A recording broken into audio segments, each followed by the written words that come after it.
Hi, I'm Dr. Jacobson, and this is the story behind my book, Clinical Dentistry Daily Reference Guide.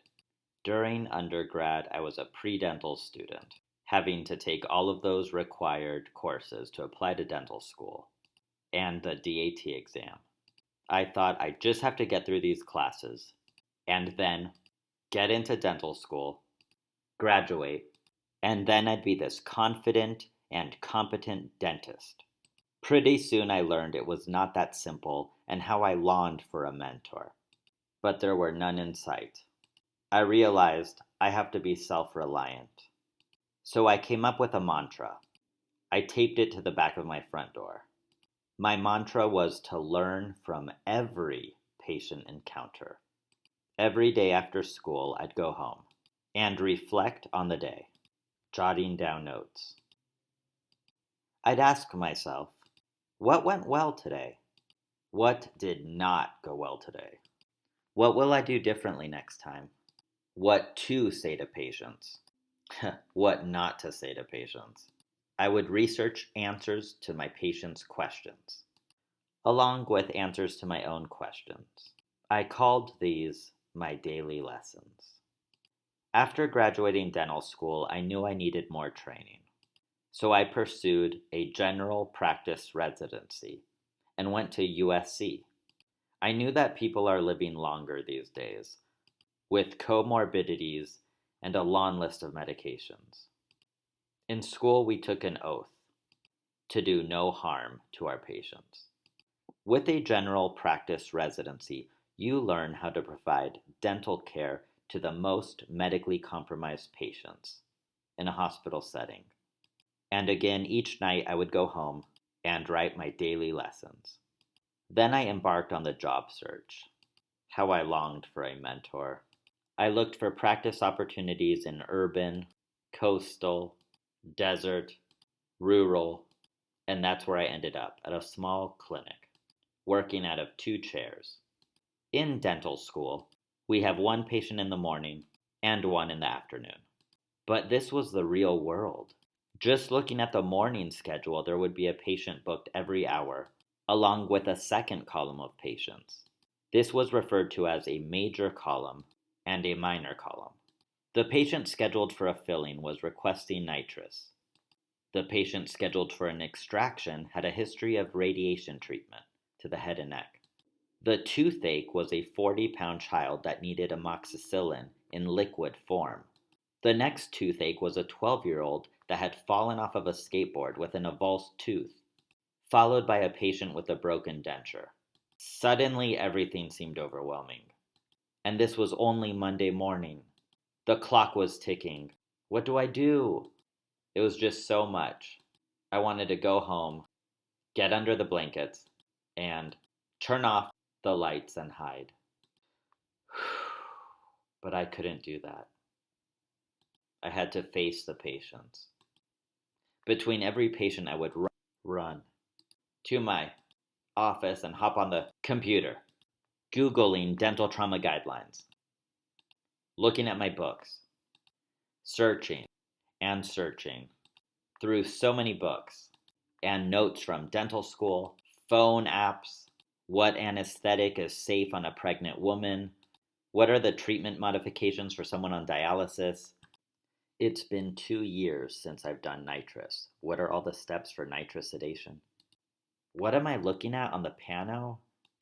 Calling the lab technician to find out what they need to repair a partial.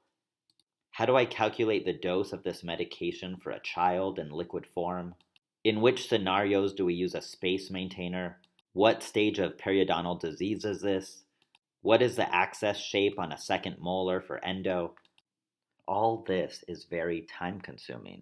Having to call the lab technician, looking through phone apps, looking through my dental school notes and books and journals. I wondered, why can't this all be in one book, in one resource? I started teaching part-time at UCSF, on the clinic floor, and I realized it wasn't just me.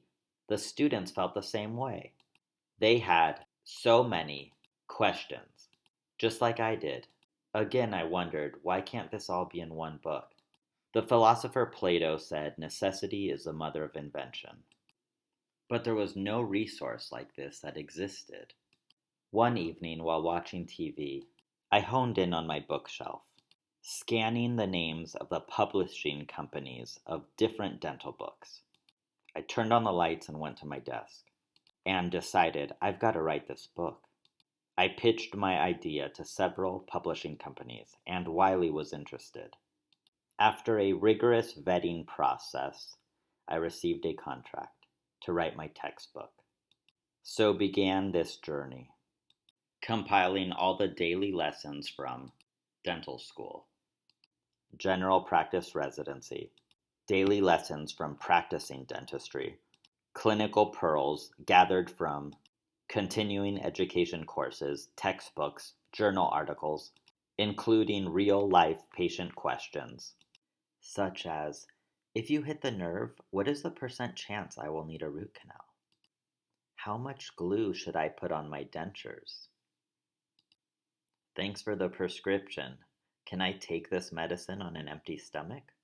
Along with answers to these questions, clinical photographs, obtaining legal permission to reprint clinical guidelines. I completed the draft of my manuscript, and then I wanted to have it reviewed by general dentists, specialists such as an oral surgeon, endodontist, pediatric dentist, periodontist, orofacial pain, prosthodontist, 2 pharmacists, and certified dental lab technicians. And at last, here it is.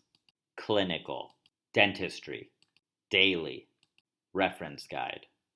With easy-to-read bulleted format, hundreds of high-quality photos, diagrams, tables, procedural steps with post-operative instructions, lab prescription templates, troubleshooting, clinical pearls, alphabetized medical conditions with their treatment modifications, in order to provide safe care to our patients.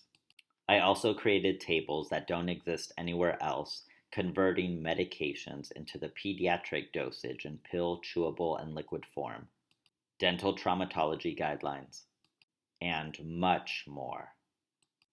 To this day, I carry this book around as a resource in practice. Clinical Dentistry Daily Reference Guide is available on Amazon as a soft cover and as an ebook. Listen, it's not easy finding a mentor out there that's willing to give you their time and simplify complicated concepts. Think of this book as your mentor, and with it, you won't be practicing alone. Thank you.